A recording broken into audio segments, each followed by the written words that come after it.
बारामतीमधील पुण्यश्लोक अहिल्यादेवी होळकर शासकीय महाविद्यालयामध्ये आहे. आज महाराष्ट्राला सुन्न करणारी जी घटना आहे ती समोर येते.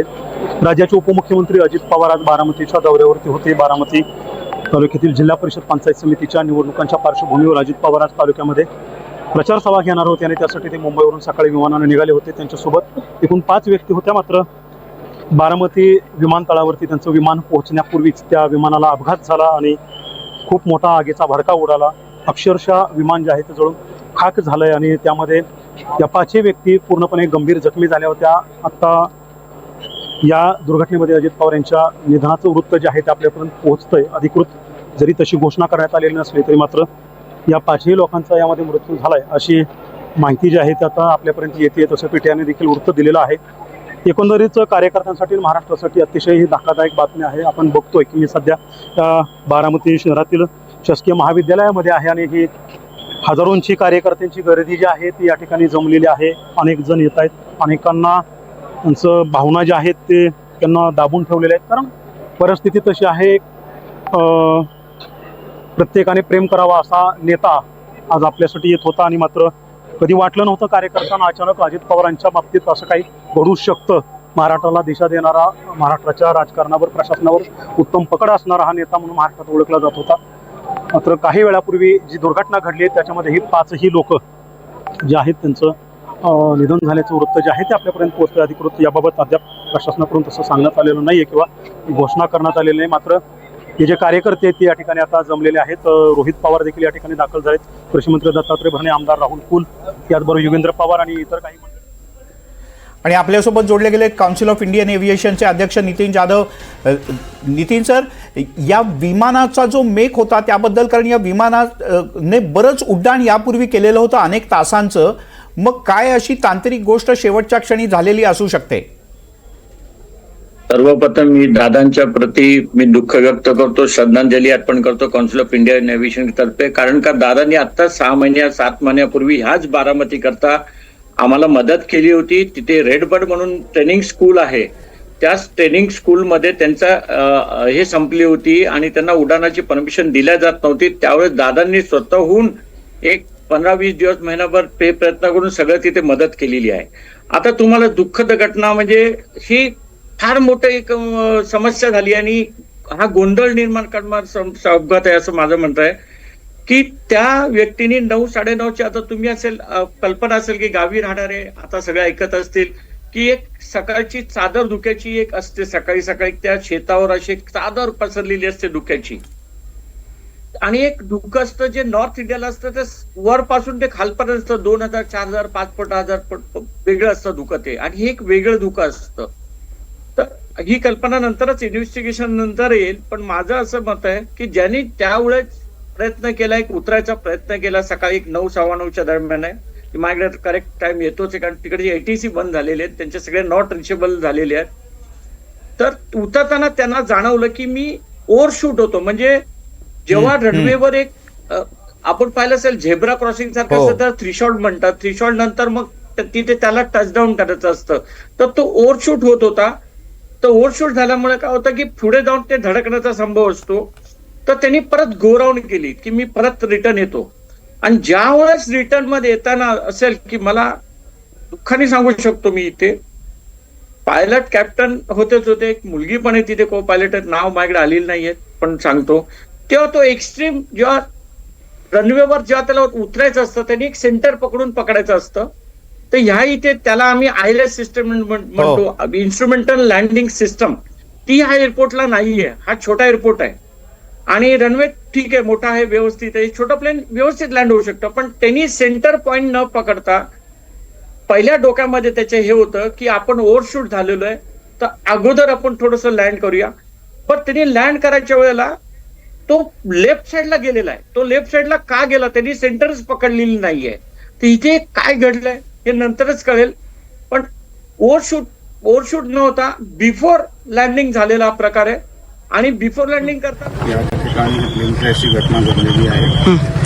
त्या घटनेत 5 जे व्यक्ती होते त्याचं निधन झालेलं आहे. त्यातून त्यांना हॉस्पिटलाइज करण्यात आलेलं आहे आणि पुढील जांच जे आहे त्याच्यात जाधव सर माफ करा, स्थानिक SP बोलत होते त्यामुळे तुम्हाला थोडंसं थांबवलं होतं, पण साधारणपणे लँडिंग करताना आपण ओव्हरशूट होतो याची कल्पना येणं, गो अराउंड करणं, मेडे कॉल देणं, या सगळ्या दरम्यानचा कालावधी हा किती मिनिटाचा असू शकतो? तुम्हाला एक सांगतो की मँगलोरला एक दुःखद हो. घटना घडली होती एअर इंडियाची. हो.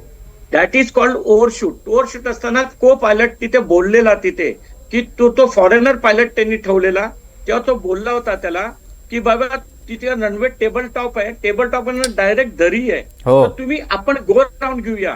पण कॅप्टननी तो ओव्हर कॉन्फिडन्स मध्ये बोलला नाही मी करू शकतो आणि न करता ते खड्ड्यात गेलेलं. बरोबर. ह्या इथे काय प्रकार झालाय तर ह्याचं रेकॉर्डिंग जेव्हा कळेल आपल्याला तेव्हा ब्लॅक बॉक्स मध्येच कळेल की त्यांनी गो राऊंड घेतलेलं आहे, कन्फर्म आहे. गो राऊंड घेतल्यानंतर त्यांनी जेव्हा लँडिंगला परत जो तो येत होता त्यावेळेस काय घटना घडलीये, हा फ्रिक्शन तुम्हाला सांगू मिनिटाचा फरक आहे, सेकंदाचा फरक असतो.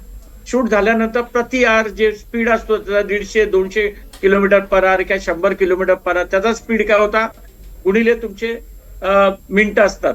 तर तो जो परत गो राऊंड करून येताना तो त्यांनी सेंटर पकडलेलाच नाहीये. सेंटर न पकडता तो डाव्या बाजूला गेलेला आहे. डाव्या बाजूला तो का गेला की त्याला परत 9:30ला विजिबिलिटी कमी होती, कन्फर्म आहे, पण एवढी कमी नव्हती की हे लँडिंग होऊ शकत नव्हतं, एवढी कमी नव्हती आणि त्यावेळेला अपघात घडलाय.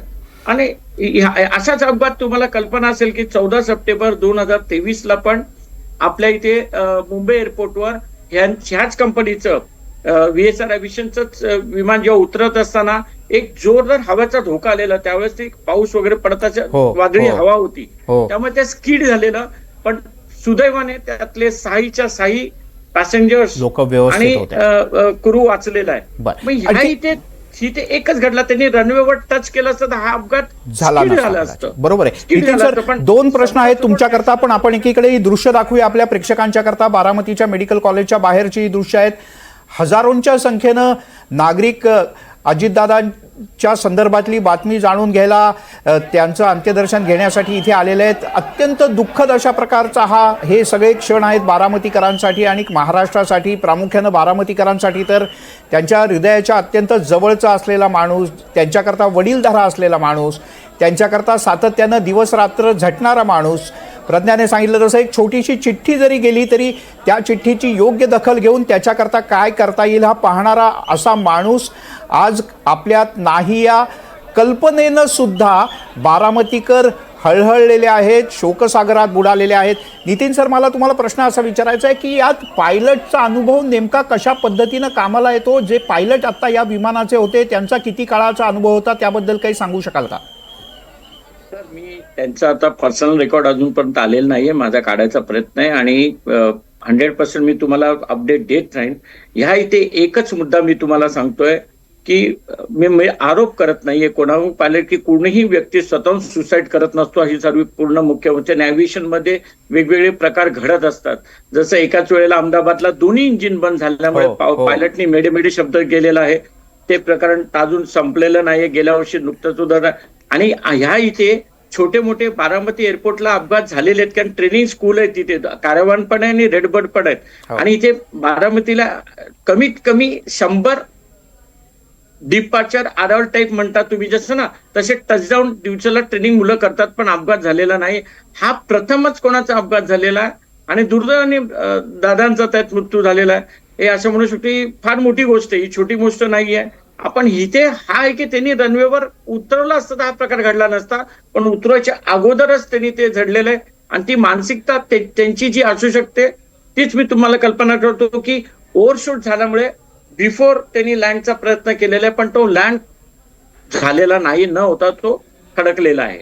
आणि आता मला जस्ट मी माझ्या बारामती मध्ये तिथे ट्रेनिंग स्कूलला एवढी मुलं आहेत, माणसं आहेत वगैरे, तर दुर्दैवाने एक गोष्ट आता माझ्या कानावर आली, मुलांची आपसात गोष्ट चालू आहे. मी इथे बसून मुंबईला बसून बोलू शकत नाही, पण एक आता ते जी ATC वाली मुलगी आहे ते त्यांनी ATC बंद केलेले आहेत. तिथे त्यांना ऍक्च्युली कळलं पाहिजे की इथे काय प्रॉब्लेम आहे काय नाहीये. ते ATC वाल्यांचं सर्वात मोठी इम्पॉर्टन्ट असणार, कारण मॉनिटरिंग ह्याला कोण करत होतं? मुंबई ATC करत होती का बारामती ATC करत होती?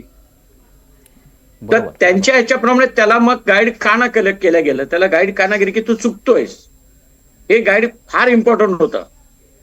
आणि अशी म्हणतात की को पायलट ही तरुणी आहे, एक मुलगी आहे, हे असं माझ्या सुनात अजून कन्फर्मेशन मी काढल्याशिवाय बोलू शकत नाही, असं ठीक आहे. प्राथमिक ह्याच्यामध्ये आम्हाला आलेलं आहे. नितीनजी तुम्ही पण एवढं खरं हो की लँडिंग व्हायच्या अगोदरच ते प्रकार घडलेला आहे. ठीक आहे. नितीनजी, या दुःखाच्या क्षणी तुम्ही सविस्तरपणे काही तांत्रिक आणि अतिशय महत्वाची माहिती सांगितली. एनडीटीव्ही मराठीला आपले मनापासून आभार. तर सगळ्यात महत्वाची बाब म्हणजे सध्या आपण बघतोय की या रुग्णालयाच्या